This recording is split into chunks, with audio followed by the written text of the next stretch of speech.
Kashmir conflict. Reasons behind the dispute. The Kashmir conflict arose from the partition of British India in 1947 into modern India and Pakistan. Both countries subsequently made claims to Kashmir, based on the history and religious affiliations of the Kashmiri people.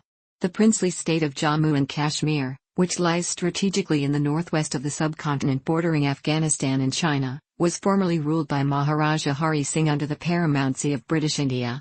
In geographical and legal terms, the Maharaja could have joined either of the two new countries. Although urged by the Viceroy, Lord Mountbatten of Burma, to determine the future of his state before the transfer of power took place, Singh demurred. In October 1947, incursions by Pakistan took place leading to a war, as a result of which the state of Jammu and Kashmir remains divided between India and Pakistan. Two-thirds of the former princely state of Jammu and Kashmir, comprising Jammu, the Kashmir Valley, and the sparsely populated Buddhist area of Ladakh are controlled by India while one-third is administered by Pakistan. The latter includes a narrow strip of land called Azad Kashmir in the northern areas, comprising the Gilgit Agency, Baltistan, and the former kingdoms of Hunza and Nagar. Attempts to resolve the dispute through political discussions have been unsuccessful. In September 1965, war again broke out between Pakistan and India. The United Nations called for another ceasefire, and peace was restored following the Tashkent Declaration in 1966, by which both nations returned to their original positions along the demarcated line. After the 1971 war and the creation of independent Bangladesh under the terms of the 1972 Simla Agreement between Prime Minister Indira Gandhi of India and Zulfikar Ali Bhutto of Pakistan, it was agreed that neither country would seek to alter the ceasefire line in Kashmir, which was renamed as the Line of Control, unilaterally, irrespective of mutual differences and legal interpretations. Numerous violations of the line of control have occurred, including incursions by insurgents and Pakistani armed forces at Kargil leading to the Kargil War. There have also been sporadic clashes on the Sakhan Glacier, where the line of control is not demarcated and both countries maintain forces at altitudes rising to 20,000 feet, 6,100 meters, with the Indian forces serving at higher altitudes. Indian view. India has officially stated that it believes that Kashmir to be an integral part of India, though the then Prime Minister of India, Manmohan Singh, stated after the 2010 Kashmir unrest that his government was willing to grant autonomy to the region within the purview of Indian constitution if there was consensus among political parties on this issue. The Indian viewpoint is succinctly summarized by Ministry of External Affairs, Government of India. India holds that the instrument of accession of the state of Jammu and Kashmir to the Union of India, signed by Maharaja Hari Singh, erstwhile ruler of the state, on October 25, 1947 and executed on October 27, 1947 between the ruler of Kashmir and the Governor-General of India was a legal act and completely valid in terms of the Government of India Act, 1935, Indian Independence Act, 1947, as well as under international law and as such was total and irrevocable. The Constituent Assembly of Jammu and Kashmir had unanimously ratified the Maharaja's instrument of accession to India and adopted a constitution for the state that called for a perpetual merger of Jammu and Kashmir with the Union of India. India claims that the Constituent Assembly was a representative one, and that its views were those of the Kashmiri people at the time.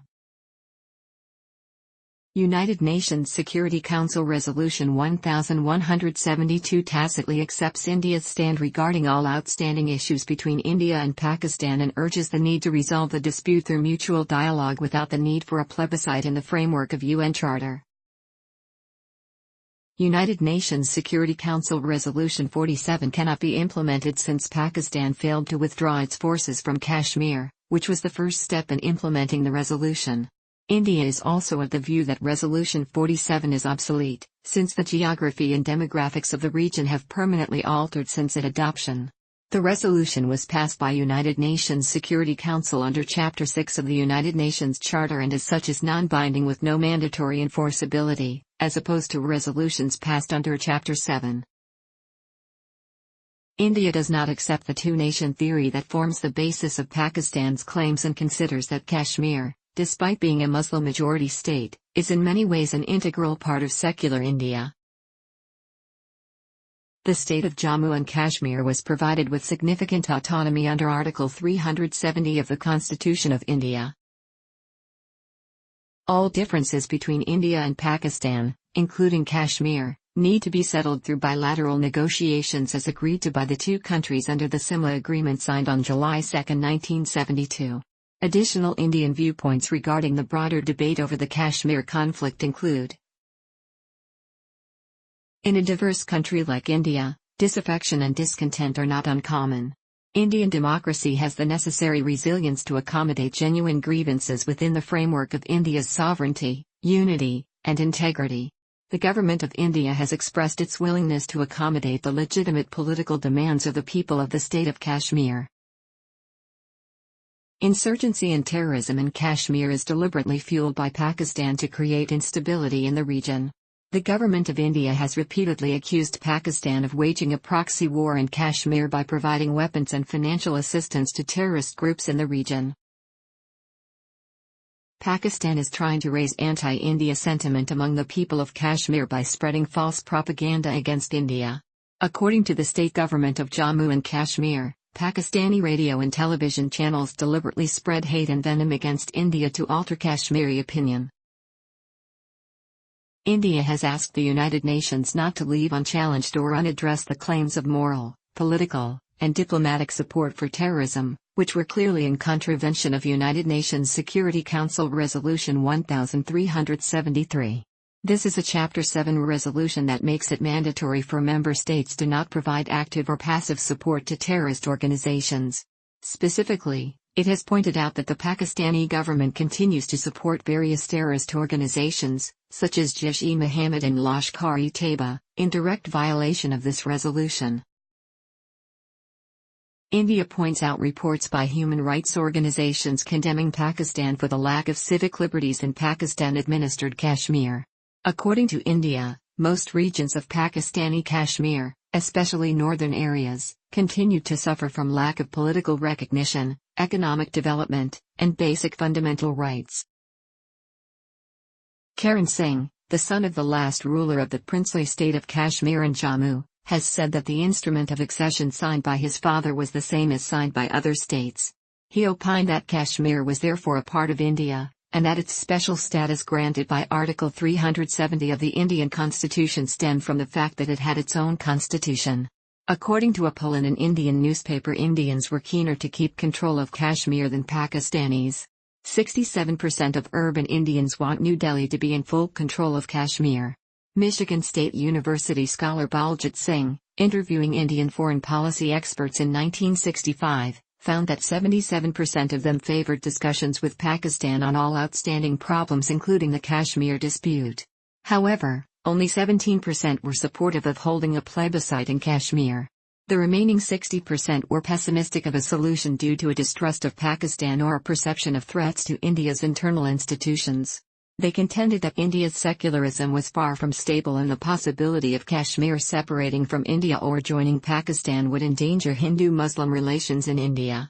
In 2008, the death toll from the last 20 years was estimated by Indian authorities to be over 47,000.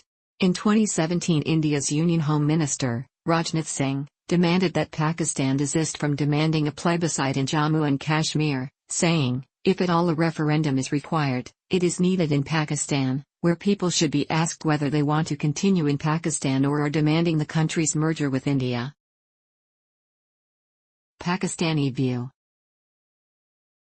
Pakistan maintains that Kashmir is the jugular vein of Pakistan and a currently disputed territory whose final status must be determined by the people of Kashmir. Pakistan's claims to the disputed region are based on the rejection of Indian claims to Kashmir, namely the instrument of accession. Pakistan insists that the Maharaja was not a popular leader, and was regarded as a tyrant by most Kashmiris. Pakistan maintains that the Maharaja used brute force to suppress the population. Pakistan claims that Indian forces were in Kashmir before the instrument of accession was signed with India, and that therefore Indian troops were in Kashmir in violation of the Standstill Agreement, which was designed to maintain the status quo in Kashmir, although India was not signatory to the agreement, which was signed between Pakistan and the Hindu ruler of Jammu and Kashmir.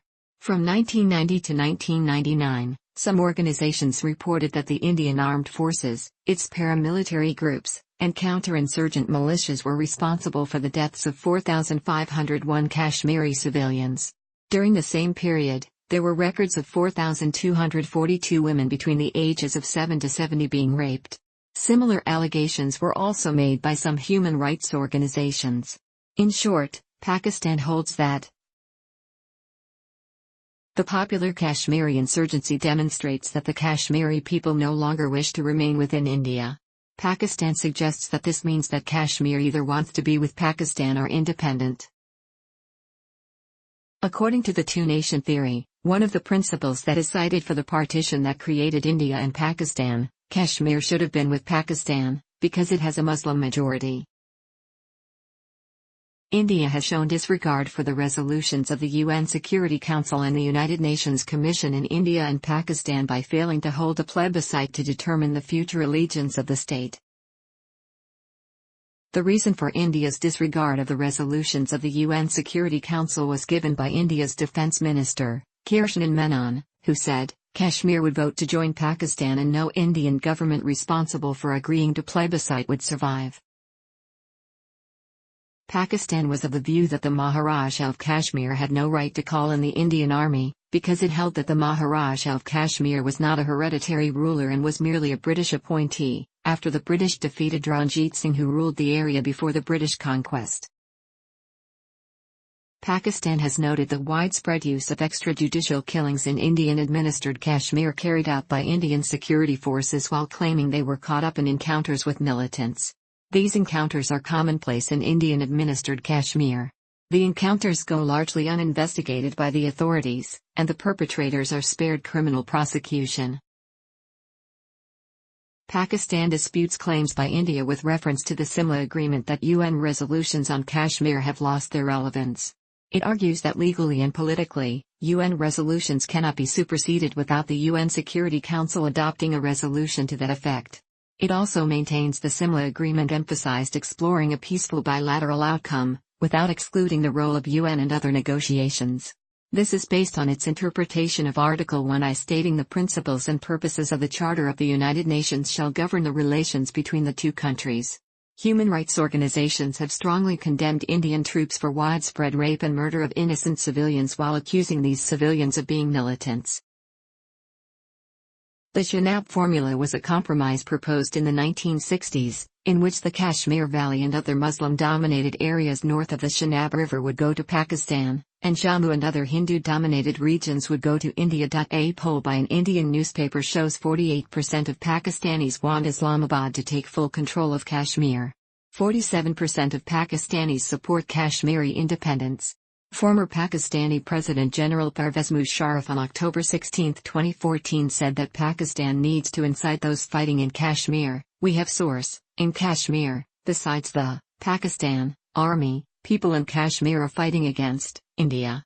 We just need to incite them, Musharraf told the TV channel. In 2015, Pakistan's outgoing National Security Advisor Sartaj Aziz said that Pakistan wished to have third-party mediation on Kashmir, but it was unlikely to happen unless by international pressure. Under Shimla Accord it was decided that India and Pakistan would resolve their disputes bilaterally, Aziz said. Such bilateral talks have not yielded any results for the last 40 years. So then what is the solution? Chinese view. China states that Aksai Chin is an integral part of China and does not recognize the inclusion of Aksai Chin as part of the Kashmir region. China did not accept the boundaries of the princely state of Kashmir and Jammu, north of Aksai Chin and the Karakoram as proposed by the British. China settled its border disputes with Pakistan under the 1963 Trans-Karakoram Tract with the provision that the settlement was subject to the final solution of the Kashmir dispute. Kashmiri views. Scholar Andrew Whitehead states that Kashmiris view Kashmir as having been ruled by their own in 1586. Since then, they believe, it has been ruled in succession by the Mughals, Afghans, Sikhs, Dogras and, lately, the Indian government. Whitehead states that this is only partly true. The Mughals lavished much affection and resources on Kashmir, The Dogras made Srinagar their capital next only to their native Jammu city, and through much of the post-independence India, Kashmiri Muslims headed the state government. Yet Kashmiris bear an acute sense of grievance that they were not in control of their own fate for centuries. A.G. Noorani, a constitutional expert, says the people of Kashmir are very much a party to the dispute. According to an opinion poll conducted by Center for the Study of Developing Societies in 2007, 87% of people in mainly Muslim Srinagar want independence, whereas 95% of the people in the mainly Hindu Jammu city think the state should be part of India. The Kashmir Valley is the only region of the former princely state where the majority of the population is unhappy with its current status. The Hindus of Jammu and Buddhists of Ladakh are content under Indian administration. Muslims of Azad Kashmir and northern areas are content under Pakistani administration. Kashmir Valley's Muslims want to change their national status to independence. Scholar A.G. Noorani testifies that Kashmiris want a plebiscite to achieve freedom. Zutshi states the people of Poonch and Gilgit may have had a chance to determine their future, but the Kashmiri was lost in the process. Since the 1947 accession of Kashmir to India was provisional and conditional on the wishes of the people, the Kashmiris' right to determine their future was recognized. Noorani notes that state elections do not satisfy this requirement. Kashmiris assert that except for 1977 and 1983 elections, no state election has been fair. According to scholar Sumantra Bose, India was determined to stop fair elections since that would have meant that elections would be won by those unfriendly to India. The Kashmiri people have still not been able to exercise the right to self-determination, and this was the conclusion of the International Commission of Jurists in 1994. Aisha Parvez writes in The Hindu that high voter turnout in Kashmir cannot be interpreted as a sign of acceptance of Indian rule. Voters vote due to varying factors such as development, effective local governance and economy. The Hurriyat parties do not want to participate in elections under the framework of the Indian constitution. Elections held by India are seen as a diversion from the main issue of self-determination. Kashmiri opponents to Indian rule maintain that India has stationed 600,000 Indian troops in what is the highest ratio of troops to civilian density in the world. Kashmiri scholars say that India's military occupation inflicts violence and humiliation on Kashmiris. Indian forces are responsible for human rights abuses and terror against the local population and have killed tens of thousands of civilians. India's state forces have used rape as a cultural weapon of war against Kashmiris, and rape has extraordinarily high incidence in Kashmir as compared to other conflict zones of the world. Militants are also guilty of crimes, but their crimes cannot be compared with the scale of abuses by Indian forces for which justice is yet to be delivered.